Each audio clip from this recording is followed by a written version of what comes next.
Welcome to night bulletin. ఇక వార్త వివరాల్లోకి వెళ్తే మాజీ ముఖ్యమంత్రి వైఎస్ జగన్ చంద్రబాబుపై తీవ్ర విమర్శలు చేశారు. యూరియా బ్లాక్ మార్కెట్ కు తరలించి దళారీ వ్యవస్థను ప్రోత్సహిస్తున్నారని ఆరోపించారు. అన్నదాత సుఖీభావ పథకంలో రైతులకు ఇవ్వాల్సిన 40,000 రూపాయలు కేవలం 5,000కే పరిమితం చేశారని మండిపడ్డారు. ఉచిత పంటల బీమాను రద్దు చేసి రైతులను ఇబ్బందుల్లోకి నెట్టారని అన్నారు. రైతులకు కనీస మద్దతు ధరగా కిలో ఉల్లికి 2,500 ఇవ్వాలని, ప్రభుత్వమే నేరుగా కొనుగోలు చేయాలని డిమాండ్ చేశారు. అయితే చంద్రబాబు నడిపే హెరిటేజ్ సంస్థలో మాత్రం ఉల్లిని కిలో 35 రూపాయలకు అమ్ముతున్నారని ఎద్దేవా చేశారు. రైతుల సంక్షేమంపై పట్టించుకొని చంద్రబాబు లాభాలకే ప్రాధాన్యమిస్తున్నారని జగన్ వ్యాఖ్యానించారు.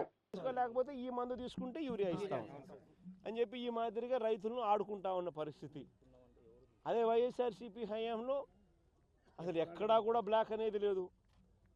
265 రూపాయలకి ఆ రోజులు పూర్తిగా రైతు చేతుల్లో యూరియా బ్యాగ్ పడేది. ఊరికాడనే రైతు చేతుల్లో ఆర్బీకే వ్యవస్థ ద్వారా రైతు దగ్గరనే ఊరి దగ్గరనే అమ్ముడుపోయేది. రైతులకు ఇచ్చేవాళ్ళు. సొసైటీలు, ఆర్బీకేలు ఇవన్నీ కూడా రైతులకు అందుబాటులో ఉండే కార్యక్రమం. ఈరోజు సొసైటీలు లేవు, ఆర్బీకేలు లేవు. అన్ని వీళ్ళ ద్వారా సప్లై చేస్తే గవర్నమెంట్లో ఉన్న పెద్దలకు కమిషన్లు రావు అని చెప్పి బ్లాక్ మార్కెట్ను దగ్గరుండి వీళ్ళే ఎంకరేజ్ చేస్తూ ఉన్నారు. వీళ్ళే దళారీ వ్యవస్థను ప్రోత్సహిస్తూ ఉన్నారు. వాళ్ళ దగ్గర నుంచి వీళ్ళే కమిషన్లు తీసుకుంటా ఉన్నారు.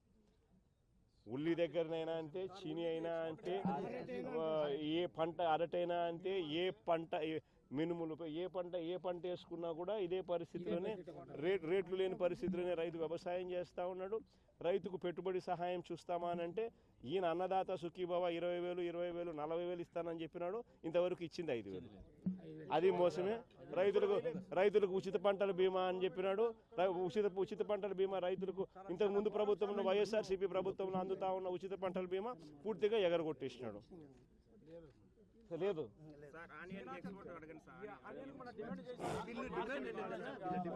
ఎట్టి పరిస్థితుల్లోనూ రైతుల దగ్గర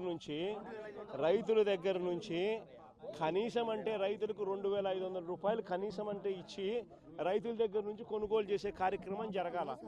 జరిగిన తర్వాత ప్రభుత్వమే దీనికి బయట రాష్ట్రాలకు కానీ లేకపోతే రైతు బజార్లలో కానీ ఇంకో చోట కానీ పెట్టి అమ్ముకునే కార్యక్రమం చేయాలా.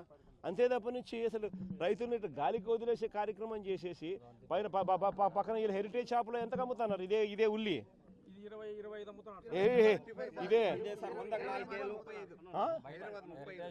ఇదే హెరిటేజ్లో ఎంతకు అమ్ముతున్నారు? ఇదే హెరిటేజ్లో వీళ్ళు అమ్మేది ఎంత రేటుకి అమ్ముతారు? కేజీ 35 రూపాయలకు అమ్ముతారు. రైతుకి ఇచ్చేదేమో 6 రూపాయలు, 8 రూపాయలు. హెరిటేజ్లో ఏమో 35 రూపాయలకు అమ్ముతున్నారు. మరి ఎందుకు ఇదే రైతుకు 25 రూపాయలన్నా కనీసం ఇచ్చి కూడా 35 రూపాయలకు అమ్ముకోవచ్చు కదా, ఒక రవ్వ లాభాలు తగ్గించుకొని.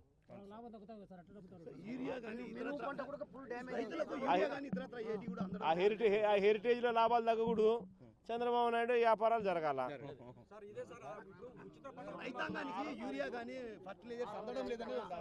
అదే బాగా చెప్పేది. దగ్గరుండి బ్లాక్ మార్కెటింగ్ ఈయనే ప్రోత్సహిస్తా ఉన్నాడు. ఆర్బీకేలకు ఎందుకు కోటా ఇవ్వడం లేదు? పిఎస్సీలకు ఎందుకు సొసైటీలకు కోటా ఇవ్వడం లేదు? వాటి ద్వారా ఆ గ్రామాలకు ఎందుకు నువ్వు సప్లై చేయలేకపోతా ఉన్నావు? కారణం ఏంటంటే నువ్వే దగ్గరుండి బ్లాక్ మార్కెటింగ్ ప్రోత్సహించి నువ్వు కూడా కమిషన్ తీసుకుంటా ఉండవు. ఇదే జరుగుతూ ఉంది.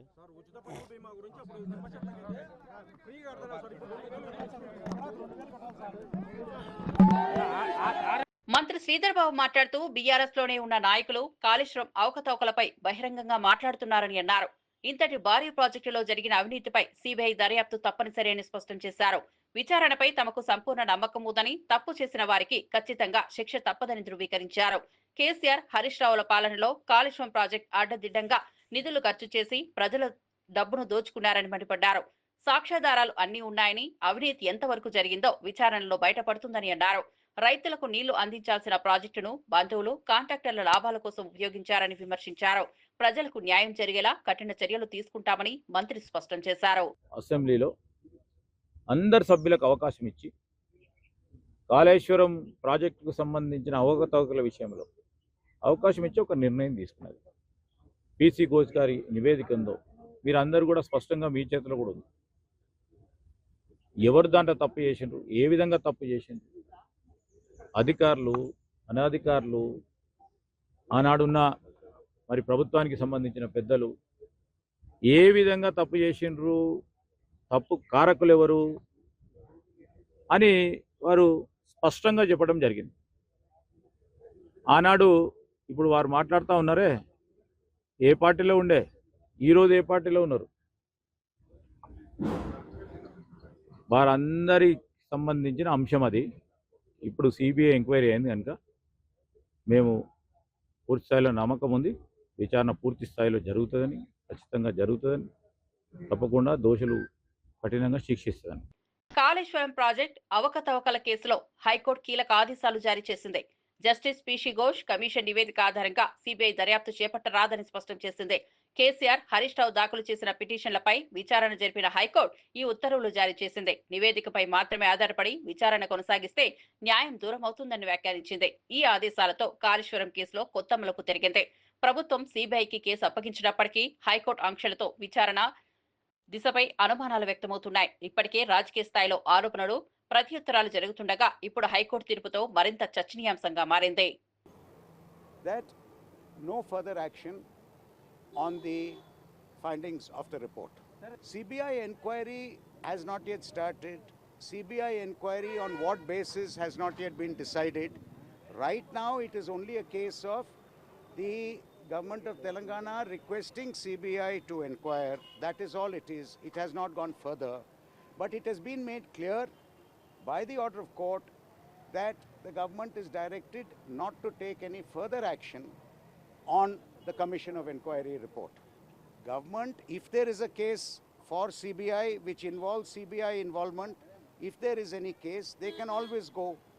But right now, from what it appears even from the GO, the only finding which is the real finding on which they are trying to go to CBI is only based on the report. If there is anything else, that is always open, and that's a different case. That is not this case. In this case, we are saying that the Commission of Inquiry finding is wrong and should be quashed. And we are only concerned with the Commission of Inquiry, and the court has now directed that no further action will be taken on the findings of the Inquiry Commission. He is saying, he will argue, I can't comment on it. All I can tell you is that the notification itself referring to CBI refers to the report. That's all I can say as a fact. Yes, of course, this is what we have been asking from the beginning. We moved court challenging the report, and we said that till the court hears it, no action should be taken on the report. And we are glad that today the Honorable High Court has said no action will be taken on the report till the hearing of the case. Thank you. దివంగత ముఖ్యమంత్రి YS Rajasekhara Reddy 16వ వర్ధంతి సందర్భంగా MLC Duvvada Srinivas ఘనంగా నివాళులు అర్పించారు. హైదరాబాద్ లో మహానేత వైఎస్ఆర్ చిత్రపటానికి పూలమాలలు వేసి గౌరవం తెలిపారు. ఆయన ప్రజలకు అందించిన సంక్షేమ పథకాల ప్రస్తావన చేశారు. ముఖ్యంగా ఆరోగ్యశ్రీ, ఫ్రీజ్ రియంబర్స్మెంట్ వంటి పథకాల ద్వారా పేదలకు చేయూతనిచ్చిన వైఎస్ఆర్ శాశ్వతంగా ప్రజల గుండెల్లో నిలిచిపోయారని కొనియాడారు. ప్రజల మనసు గెలిచిన నిజమైన ప్రజానాయకుడు వైఎస్ఆర్ అని, అలాంటి నేతను కోల్పోవడం రాష్ట్రానికి తీరని లోటు అని అన్నారు. రాజన్న కుటుంబానికి జీవితాంతం రుణపడి ఉంటారని దువ్వాడ శ్రీనివాస్ భావోద్వేగంగా వ్యాఖ్యానించారు. వరకు జరిగిన పాదయాత్రలో ప్రత్యేక పాత్ర వహించాను. ప్రతిరోజు ఆయనతో ఉన్నటువంటి అనుబంధాలు. ఆ తర్వాత నన్ను జిల్లాకు పరిచయం చేసి, నన్ను జిల్లా పరిషత్ వైస్ చైర్మన్ని చేసి, రాజకీయంగా దశ దిశ అన్నీ నాకు నేర్పించినటువంటి మహానుభావుడు డాక్టర్ వైఎస్ రాజశేఖర రెడ్డి గారు. వైఎస్ రాజశేఖర రెడ్డి అంటేనే ఒక ఆరోగ్యశ్రీ, వైఎస్ రాజశేఖర రెడ్డి గారు అంటేనే ఒక ఫీజు రియంబర్స్మెంట్. రైతు బాంధవుడు ఈ రాష్ట్రంలో, దేశంలో ఎవరైనా ఉన్నారంటే డాక్టర్ వైఎస్ రాజశేఖర రెడ్డి గారు. మనందరి దురదృష్టం, అంతటి మహానుభావుడు మనందరి మధ్యలో నుంచి అదృశ్యం అవటం. చాలా నష్టాలు జరిగినాయి. ఒక్క రాజశేఖర రెడ్డి గారు లేకపోవటం వల్ల తెలుగువారికి చాలా అన్యాయాలే జరిగినాయి. ఈ రోజుకు కూడా సర్దుకోలేకపోతున్నాం. ఈ రోజుకు కూడా చాలా ఇబ్బందులు ఎదుర్కొంటున్నాం. ఆ మహానుభావుడు ఆశీస్సులు అందరికీ ఉండాలని, స్వర్గస్థుడైనటువంటి డాక్టర్ వైఎస్ రాజశేఖర రెడ్డి గారు ఈ భూమి మీద ఉండే ప్రతి ఒక్కరికి వారి ఆశీస్సుల ద్వారా మంచి ప్రభుత్వాలు ఏర్పడే విధంగా, వాటి ద్వారా మేలు జరిగే విధంగా ఆశీర్వదించాలని మరి పెద్ద ఆయనకి నేను కోరుకుంటూ, ఈరోజు వారితో ఉన్నటువంటి స్మృతులన్నీ కూడా ప్రతి క్షణం కూడా ఒకసారి గుర్తుకు తెచ్చుకుంటున్నాం. జై వైఎస్ఆర్. నమస్కారం. ఎంపీ మిథున్ రెడ్డిపై అక్రమంగా కేసులు పెట్టారని మాజీ మంత్రి పేర్ని నాని ఆరోపించారు. వేధింపు కేసులు, తప్పుడు ఆరోపణలతో అరెస్ట్ చేయడం సిగ్గుచేటన్నారు. నిజంగా మిథున్ రెడ్డి తప్పు చేసి ఉంటే ఇంతకాలం ఒక్కరోజు కూడా కస్టడీకి ఎందుకు పిలవలేదని ప్రశ్నించారు. రాజకీయ కక్షతోనే కేసులు సృష్టించారని ఆరోపించారు. ఈ అక్రమ అరెస్టుతో మిథున్ రెడ్డి ఏమాత్రం కుంగిపోరని, పోరాట స్ఫూర్తితో నిలుస్తారని నాని ధైర్యం చెప్పారు. తమకు న్యాయస్థానాలపై పూర్తి విశ్వాసం ఉందని, త్వరలోనే మిథున్ రెడ్డి నిర్దోషిగా బయటకు వస్తారని ధీమా వ్యక్తం చేశారు. వైఎస్ఆర్సీపీ నాయకులను అనగదొక్కడమే లక్ష్యంగా కూటమి ప్రభుత్వం వ్యవహరిస్తోందని విమర్శించారు. కేసు కేవలం పెద్దిరెడ్డి రామచంద్రారెడ్డి గారి మీద మానసిక వేధింపుల కోసమే, మానసికంగా భౌతికంగా పెద్దిరెడ్డి గారిని ఏమీ చేయలేక మానసికంగా పెద్దిరెడ్డి రామచంద్రారెడ్డి గారిని వేధించటం కోసమే, కుంగదీయటం కోసమే ఈ అరెస్టు తప్పితే నిజంగా ఇందులో మిథున్ రెడ్డి గారు కనుక నేరం చేసి ఉంటే ఒక్కరోజున్నా కస్టడీకి పిలిచారా? తోటి ముద్దాయిలు చెప్పినటువంటి కేవలం మౌఖిక వాంగ్మూలం ద్వారా ఈయన్ని ముద్దాయిగా తీసుకొచ్చి ఇక్కడ పెట్టడం జరిగింది. లోపల ఉంచుకున్నంత మాత్రాన మిథున్ రెడ్డి అనేటువంటి ఆయన కుంగిపోయేది లేదు, భయపడేది లేదు. బయటకు వచ్చిన తర్వాత అంటే మెరిట్స్ ప్రకారం కోర్టుల్లో న్యాయాన్ని నమ్ముకున్నాం, మేము కోర్టులు నమ్ముకున్నాం. ఈ రోజుకి కోర్టుల మీద మాకు నమ్మకం ఉంది. ఖచ్చితంగా వాళ్ళకైతే వారానికో 10 రోజులకో ఎప్పటికోప్పటికి మీ తప్పుడు కేసులు ఇరికిచ్చిన దాంట్లోంచి బయటికి రావడం ఖాయం. వచ్చిన తర్వాత మిథున్ రెడ్డి ఏ రకంగా పనిచేస్తాడో, ఎంత ఉత్సాహంగా పనిచేస్తాడో, మీకు రాజకీయంగా ఎన్ని చుక్కలు చూపించాలో చూద్దరు. కానీ కంగారేం లేదు. మీ రాజకీయాన్ని తుదముట్టించే రోజు, మీ ప్రభుత్వానికి చరమగీతం పాడే రోజు మరొక 3 సంవత్సరాల్లో తేవటానికి మూలకారకులు తండ్రి కొడుకులు అవుతారనేది కూడా మీరు రుచూడిపోతారని మీకు హెచ్చరిక చేస్తున్నాం. కర్నూలు ఎంపీ మల్లు రవి గాంధీభవన్లో మీడియాతో మాట్లాడారు. రాష్ట్ర జాతీయ రాజకీయ పరిణామాలపై స్పందించారు. ముఖ్యంగా కవిత సస్పెన్షన్, బీఆర్ఎస్ లో కలహాల అంశం, కాళేశ్వరం కేసులో హైకోర్టు తీర్పు, సిబిఐ దర్యాప్తు దిశపై ఆయన అభిప్రాయాలు వ్యక్తం చేశారు. భవిష్యత్తులో కేటీఆర్, కేసీఆర్ పై కూడా కవిత నిజాలు బయటపెట్టే అవకాశం ఉందని వ్యాఖ్యానించారు. కవిత సస్పెన్షన్ బీఆర్ఎస్ కు అంతర్గత విషయం అయినప్పటికీ పార్టీ పతనానికి ఇది ఆరంభం అవుతుందని అన్నారు. కాంగ్రెస్ పార్టీతో కవితకు ఎలాంటి సంబంధం లేదని ఆయన స్పష్టం చేశారు. సుదర్శన్ రెడ్డి గారు, జస్టిస్ సుదర్శన్ రెడ్డి గారు వైస్ ప్రెసిడెంట్ క్యాండిడేట్గా ఉన్నటువంటి వ్యక్తి కూడా, ఆయన కూడా నక్సలైట్లని సపోర్ట్ చేస్తున్నారని స్టేట్మెంట్ ఇవ్వటం జరిగింది. నేను పండిత్ సంజయ్ గారికి విజ్ఞప్తి ఏం చేస్తున్నానంటే, రేవంత్ రెడ్డి గారు ఇచ్చిన స్టేట్మెంట్ను కానీ లేక జస్టిస్ సుదర్శన్ రెడ్డి గారు ఇచ్చిన జడ్జిమెంట్ను కానీ మీరు పూర్తిగా చదివి తర్వాత కామెంట్ చేస్తే బాగుండేది. ఇవాళ భారతదేశంలో ఉన్న పార్టీలన్నీ కూడా ఒక ఫిలాసఫీ మీద మొదలైంది. కాంగ్రెస్ పార్టీకి ఒక ఫిలాసఫీ ఉంది, ఒక ఐడియాలజీ ఉంది. ఆ ఐడియాలజీ ఏంటి? Secularism, socialism, social justice. ఇది Congress party philosophy or ideology. అదే BJP non secular,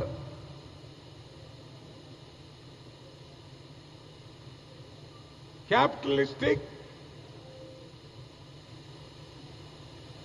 non inclusive growth. ఇది వాళ్ళ ఐడియాలజీ, ఫిలాసఫీ. ఇవెందుకు చెప్తున్నానంటే, నిన్న రేవంత్ రెడ్డి గారు నక్సలైట్లకు కూడా ఒక ఫిలాసఫీ ఉందని చెప్పారు. నక్సలైట్లు ఎక్స్ట్రీమిస్టులు కానీ టెర్రరిస్టులు గారు. నక్సలైట్లు వారి ఫిలాసఫీని అమలు చేయడానికి భారత రాజ్యాంగానికి లోబడి కాకుండా భారత రాజ్యాంగాన్ని దాటి హింసాత్మకంగా అయిన వారి ఫిలాసఫీని అమలు చేయాలనేటటువంటి ఆలోచనతో నక్సలైట్లు పనిచేస్తున్నారు. కానీ నక్సలైట్లు బేసిక్ ఫిలాసఫీ ఏంటి? భారతదేశంలో ఉన్న ప్రతి పౌరుడికి స్వతంత్ర ఫలాలు అందాలని, పేదలకి అదే రకంగా ధనవంతులకి మధ్య తేడా తగ్గిపోవాలని ప్రజలందరూ సామాజికంగా, ఆర్థికంగా, రాజకీయంగా సమాన స్థాయికి రావాలనే ఫిలాసఫీని నక్సలైట్లు వారి ముందు పెట్టుకొని ఈ ఫిలాసఫీని అమలు చేయడానికి అవసరమైతే ఆయుధాలు పెట్టి చేయాలి. వాళ్ళు చావటమో వెతుటి వాళ్ళని చంపటమో అనేది అది ఎక్స్ట్రీమిజం. ఈ ఎక్స్ట్రీమిజానికి రేవంత్ రెడ్డి గారు ఎక్కడ సపోర్ట్ చేయాల. మరి ఏం సపోర్ట్ చేశాడు? పేదవాళ్ళని పేదరికం నుంచి బయటికి తీసుకొని రావాలంటే వారికి ఆర్థిక స్తోమత లేదు కాబట్టి వారికి 5 లక్షల రూపాయలతో ఇందిరమ్మ ఇళ్లు కట్టియాలని నిర్ణయం తీసుకున్నాం. పేదవారికి ధనవంతులతో పాటు సన్న బియ్యం తినే అవకాశం లేదు కాబట్టి సన్న బియ్యం ఇచ్చే ఏర్పాటు చేశారు. పేద ప్రజల పిల్లలు కార్పొరేట్ స్థాయిలో చదువుకునే అవకాశం లేదు కాబట్టి ఇంటిగ్రేటెడ్ రెసిడెన్షియల్ స్కూల్స్ పెట్టి దాంట్లో ఎస్సీ, ఎస్టీ, బీసీ, మైనారిటీ వీరందరికీ కూడా కార్పొరేట్ స్థాయి ఎడ్యుకేషన్ చేసే అవకాశాన్ని కల్పించాడు. ఇది నక్సలైట్ల ఫిలాసఫీలో ఉంది. రాజ్యాంగం ప్రకారం అంబేద్కర్ రాసిన రాజ్యాంగంలో ప్రజలందరూ ఆర్థికంగా, రాజకీయంగా, సామాజికంగా సమానత్వానికి రావాలని ఆర్టికల్స్ అన్నిట్లో రాయటం జరిగింది. రేవంత్ రెడ్డి గారు రాజ్యాంగానికి లోబడి రాజ్యాంగంలో అంబేద్కర్ గారు ఇచ్చినటువంటి ఆర్టికల్స్ ప్రకారం పేదవాళ్ళకి ఆర్థికంగా, రాజకీయంగా, సామాజికంగా లాభం జరగాలని పనిచేస్తున్నాడు. అందులో భాగంగానే మొట్టమొదటిసారి తెలంగాణ రాష్ట్రంలో కులగణన చేసి బీసీలకి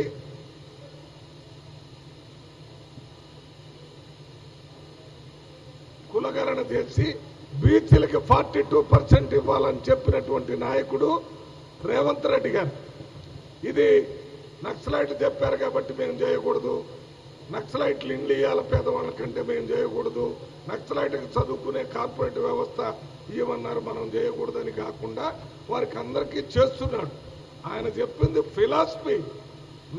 రాష్ట్రానికి నిన్న ఒక్కరోజే 9,000 మెట్రిక్ టన్నుల యూరియా వచ్చిందని మంత్రి తుమ్మల నాగేశ్వరరావు తెలిపారు. ఇవాళ మరో 5,000 మెట్రిక్ టన్నులు రాబోతున్నాయని అన్నారు. వచ్చే వారం రోజుల్లో 27,000 మెట్రిక్ టన్నులు రైతులకు అందేలా చర్యలు తీసుకుంటున్నట్లు వెల్లడించారు. యూరియా కొరత వల్ల రైతులు ఇబ్బంది పడకుండా తక్షణమే చర్యలు తీసుకుంటున్నామని భరోసా ఇచ్చారు. పంటలకు ఎరువులు అందక ఇబ్బందులు ఎదురుతున్న నేపథ్యంలో 5 రోజుల్లో పంట నష్టంపై సర్వే పూర్తి చేయాలని అధికారులు ఆదేశించామని తెలిపారు.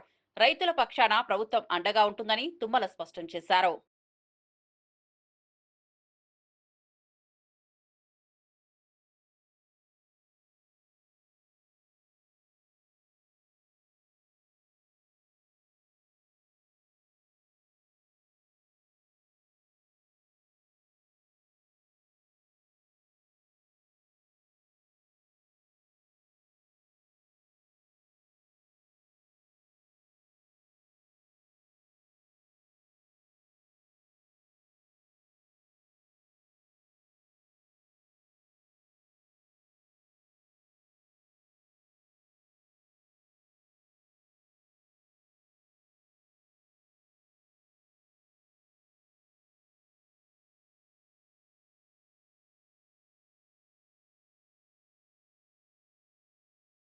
సిద్దిపేట జిల్లా హుస్నాబాద్ లో బీఆర్ఎస్ శ్రేణులు కల్వకుంట్ల కవిత ఫ్లెక్సీని దహనం చేశారు.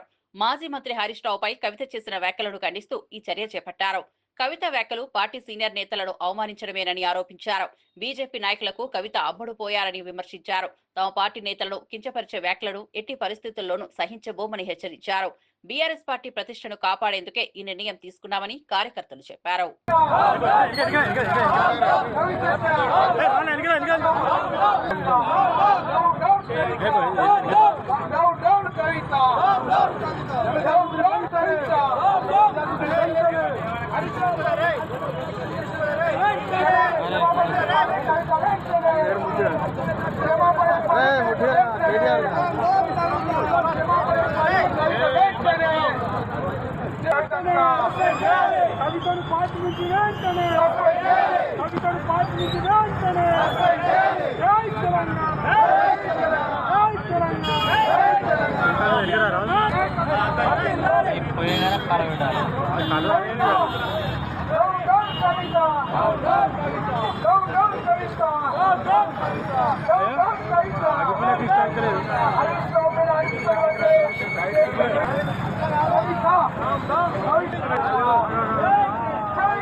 కవితను బీఆర్ఎస్ నుంచి సస్పెండ్ చేయడం వెనుకున్న కారణాలను ఎమ్మెల్యే పల్లా రాజేశ్వరరెడ్డి వెల్లడించారు.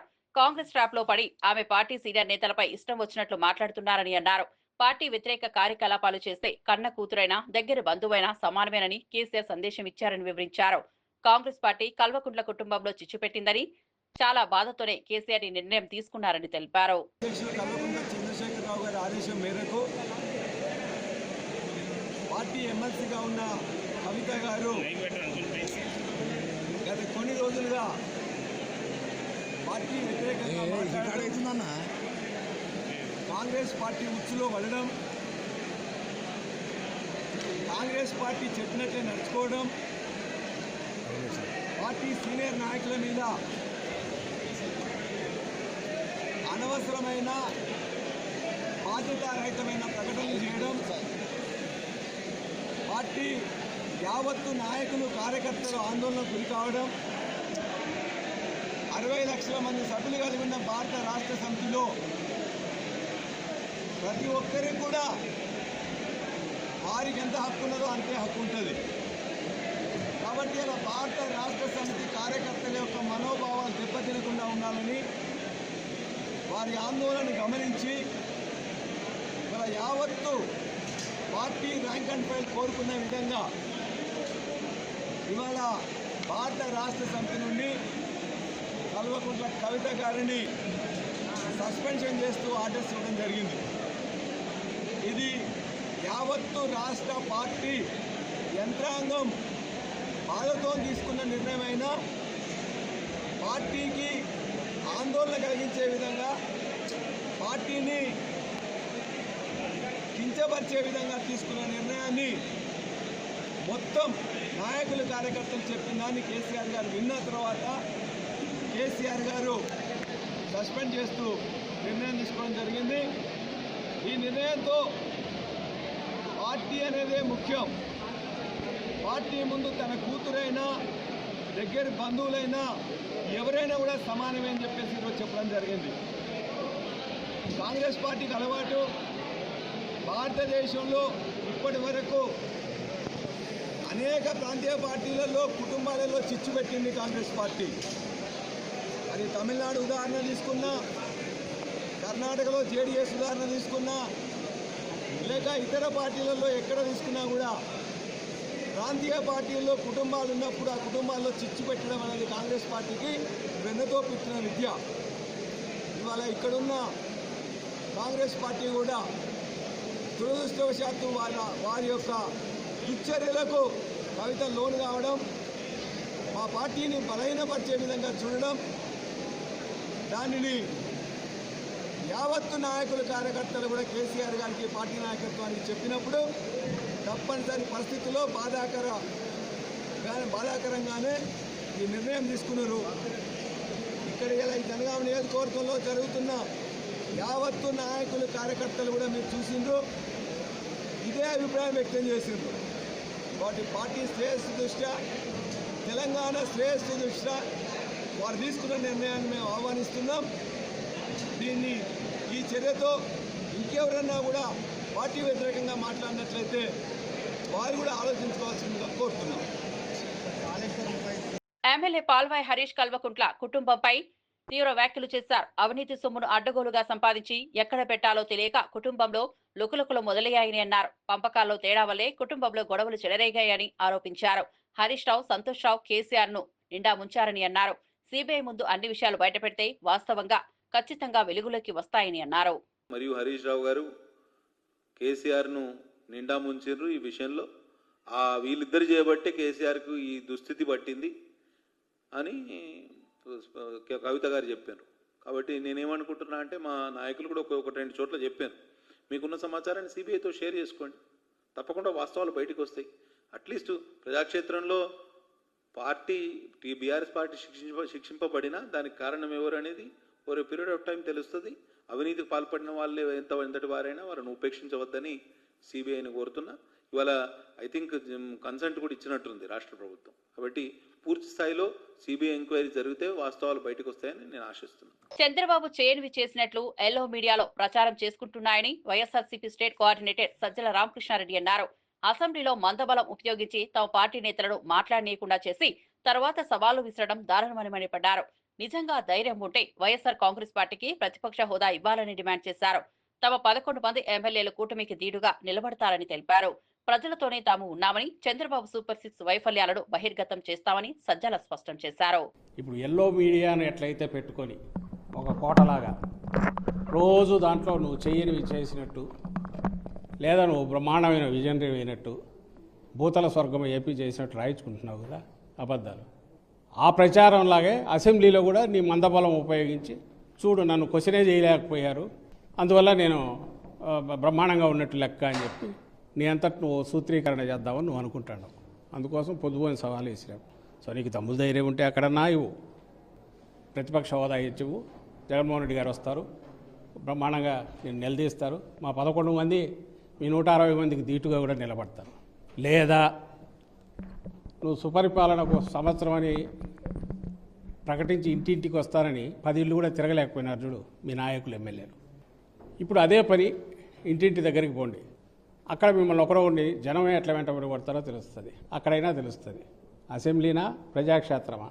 మేము చేసాం ఏడాది పాలన మోసం, దాని గురించి ఇప్పుడు చేస్తున్నాం బాబు షూరిటీ మోసం గ్యారెంటీ అనే కార్యక్రమం. దానికి వస్తున్న స్పందన ఏంటి? మేము చేయగలుగుతున్న దీన్ని నీకు అంత అసెంబ్లీలో అంత మెజారిటీ ఉంది, బ్రూటల్ మెజారిటీ ఉంది, నీకు ఉంది, నీకు మందబలం అంతుంది, నువ్వేమో కిందికి వెళ్ళలేకపోతున్నావు. జగన్మోహన్ రెడ్డిని కలవడానికి రోజు వేల మంది వస్తుంటారు. ఆ వేల మందిని తీసుకోవడానికి ఆయన కలపడం ఎట్లడానికి కొన్ని పద్ధతులు ఫాలో కావడం ఎవరైనా చేయాలి. మీరు కేకలేసి అరిచినా వచ్చేవాళ్ళు ఎవరు ఉండరు, లేదా మీరు బొంగపోయి ఇల్లు తిరిగినా మీకు వచ్చి నమస్కారం పెట్టి దగ్గరికి తీసుకునే వాళ్ళు ఎవరు ఉండరు, లేదా మీ దగ్గర వచ్చేసి తమ గోడు చెప్పుకునే వాళ్ళు కూడా ఎవరు ఉండరు. ఎందుకంటే గోడు చెప్పినా మీరు పట్టించుకోరు కాబట్టి. ఈరోజు కూడా ప్రతిపక్షంలో ఉన్న ఇక్కడికి వస్తున్నారు ఎవరైనా వచ్చి బాధలు చెప్పుకుంటూ మాకు ఏదైనా ఇచ్చేయండి అది చేయండి, అక్కడికి ఎవడు పోవట్లా, ఎందుకంటే ఏదో జరగదు కాబట్టి. అలాంటి మీరుకు జగన్మోహన్ రెడ్డి గారికి పోలిక, ఊరికి అనవసరంగా ఏదో అంటాడు లేపి తన్నించుకోవడం అంటే లోకేష్ ఆయన చేస్తున్న పని అలాంటిదే. మీ నాన్నకు కానీ నీకు కానీ అభిమానులు ఉండరు, ప్రేమించే వాళ్ళు ఉండరు, మిమ్మల్ని వచ్చి ఒక్కసారి మీ దగ్గర మిమ్మల్ని పలకరిస్తే చాలనుకునే వాళ్ళు ఉండరు. ఇక్కడ జగన్మోహన్ రెడ్డి గారిని కలిస్తే చాలనుకునే వాళ్ళు రోజు వేల మంది వస్తుంటారు. ఎమ్మెల్యే వేముల వీరేశం మాట్లాడుతూ బీఆర్ఎస్ నేతల్లో ఎనలేని భయం మొదలైందని అన్నారు. ప్రాణహిత చేవెళ్ల ప్రాజెక్టుల విషయంలో వైఫల్యం బహిర్గతమవుతోందని వ్యాఖ్యానించారు. అవగాహన ఉన్నప్పటికీ కేసీఆర్ ప్రాజెక్టును అడ్డదిడ్డంగా చేపట్టి అవినీతి జరిగేలా చేశారని అన్నారు. ఇప్పుడు సిబిఐ దర్యాప్తు, హైకోర్టు తీర్పులతో బీఆర్ఎస్ లోని నేతలు భయపడుతున్నారని విమర్శించారు. ప్రజల డబ్బులు దుర్వినియోగం చేసిన వారికి తగిన శిక్ష తప్పదని స్పష్టం చేశారు. పైచిలుకు కిలోమీటర్లు తెలంగాణ ప్రవహిస్తున్నప్పుడు ఇలా ప్రాణహిత చేవెళ్ల దగ్గర ప్రాజెక్టు కడితే ఒక్క లిఫ్ట్తో వచ్చేటువంటి ప్రాజెక్టును నువ్వు 9-10 లిఫ్ట్ల కోసము కింది నుంచి పైకి ఎత్తివేసేటువంటి కార్యక్రమాన్ని నువ్వు ఎందుకు చేపట్టినావు? నువ్వు వేసినటువంటి ఇంజనీర్ల కమిటీనే ఇక్కడ నీకు ఫీజిబిలిటీ లేదనుకున్నప్పుడు ఇంకా 3 నుంచి 4-5 కిలోమీటర్ల కిందికి వచ్చి నువ్వు ప్రాజెక్టు కడితే ఇక్కడ కూడా ఒకటే లిఫ్టుతో మనం నీళ్ళు ఎత్తిపోసుకోవచ్చు. మీరు తవ్వినటువంటి కెనాల్ కూడా వేస్ట్ కాదు, వేస్ట్ అయితే కూడా 3-4 కిలోమీటర్ల కెనాల్ మాత్రమే వేస్ట్ అయింది, మెయిన్ కెనాల్ అని చెప్పేసి చెప్పినప్పటికి కూడా కేసీఆర్ కిందికి వచ్చి కట్టిందంటేనే దీంట్లో అవినీతి అనేటువంటిది దాగింది, స్వార్థం అనేటువంటిది దాగి ఉన్నది, దీంట్లో దోపిడీ అనేటువంటి కాన్సెప్ట్ ఉన్నది అనేటువంటిది ప్రజలు గమనిస్తూ ఉన్నారు. దివంగత ముఖ్యమంత్రి వైఎస్ రాజశేఖర రెడ్డి వర్ధంతి సందర్భంగా ఆయనను స్మరించుకున్న ఏపీసీసీ అధ్యక్షులు వైఎస్ షర్మిల కోట్లాది మంది ప్రజల గుండెల్లో వైఎస్ఆర్ ఎప్పటికీ నిలిచిపోతారని తెలిపారు. ఆయన ప్రవేశపెట్టిన ఆరోగ్యశ్రీ, ఉచిత విద్య, రైతు బీమా వంటి అద్భుతమైన పథకాల వల్ల ప్రజలు ఎన్నో లబ్ధులు పొందారని గుర్తు చేశారు. వైఎస్ఆర్ మరణాన్ని జీర్ణించుకోలేక దాదాపు 700 మంది కన్నుమూసిన విషయాన్ని ప్రస్తావిస్తూ వారి కుటుంబ సభ్యులకు హృదయపూర్వక నివాళులు అర్పిస్తున్నారని తెలిపారు. ప్రజల సంక్షేమం కోసం చివరి శ్వాస వరకు కృషి చేసిన మహానేత వైఎస్ఆర్ తెలంగాణ, ఆంధ్ర ప్రజల హృదయాల్లో చిరస్థాయిగా నిలుస్తారని అన్నారు. ఆయన బాటలో నడుస్తూ ప్రజాసేవకుడిగా తాను కృషి చేస్తారని షర్మిల దృఢంగా తెలిపారు. రాజశేఖర రెడ్డి గారిని ఎంతో ప్రేమించిన వారు ఎంతో మంది ఉన్నారు. ఎంతో మంది కోట్ల మంది ప్రజల గుండెల్లో రాజశేఖర రెడ్డి గారు ఉన్నారు. వాళ్ళ ఇళ్లలో దేవుల పటాల పక్కన రాజశేఖర రెడ్డి గారు పెట్టుకున్న వారు ఉన్నారు. ఆయన అద్భుతమైన పథకాల వల్ల లబ్ధి పొందిన వాళ్ళు ఎంతో మంది ఉన్నారు. వాళ్ళందరికీ కూడా రాజశేఖర రెడ్డి గారి మీద ఉన్న వారికి ఉన్న అభిమానానికే మనస్ఫూర్తిగా కృతజ్ఞతలు చెప్పుకుంటున్నాం. మరొకసారి ఈరోజు మనందరము గుర్తు చేసుకోవాలి రాజశేఖర రెడ్డి గారి అద్భుతమైన జీవితం. దేవుడు రాజశేఖర రెడ్డి గారిని ఎంత గొప్పగా వాడుకున్నారో, 16 సంవత్సరాలు అయిపోయినా కూడా ఇంతమంది గుండెల్లో రాజశేఖర రెడ్డి గారు ఇంకా బ్రతుకున్నారు అంటే అది సామాన్యమైన జీవితం కాదు. ఆరోగ్యశ్రీ అయినా, రైతులకి ఉచితంగా విద్యుత్ అయినా, ఫీజు రీయింబర్స్మెంట్ అయినా, ఇలాంటి ఎన్నో అద్భుతమైన పథకాలు రాజశేఖర రెడ్డి గారి గుండెలో నుంచి పుట్టిన పథకాలు. వాటన్నిటిని బట్టి మరొకసారి దేవునికే give him all the glory. And ఇంత అద్భుతమైన జీవితం రాజశేఖర రెడ్డి గారికి ఇచ్చారు. అందును బట్టి ఇంత ఆదరణ ప్రజలు రాజశేఖర రెడ్డి గారికి ఇచ్చారు. అందును బట్టి అందరికీ మరొకసారి కృతజ్ఞతలు చెప్పుకుంటూ, మరి ముఖ్యంగా రాజశేఖర రెడ్డి గారు చనిపోతే ఆ బాధను భరించలేక, ఆ నిజాన్ని జీర్ణించుకోలేక ఆయన వెనకాలే దాదాపు 700 మంది వాళ్ళ ప్రాణాలు వదలటం జరిగింది. వాళ్ళందరికీ కూడా, వారి కుటుంబాలందరికీ కూడా ఈరోజు రాజశేఖర రెడ్డి గారి కుటుంబం, రాజశేఖర రెడ్డి గారి అభిమానులు మనస్ఫూర్తిగా నివాళులు అర్పిస్తున్నాం. ఇవి బులెటిన్ విశేషాలు. మరో బులెటిన్లో మళ్ళీ కలుద్దాం.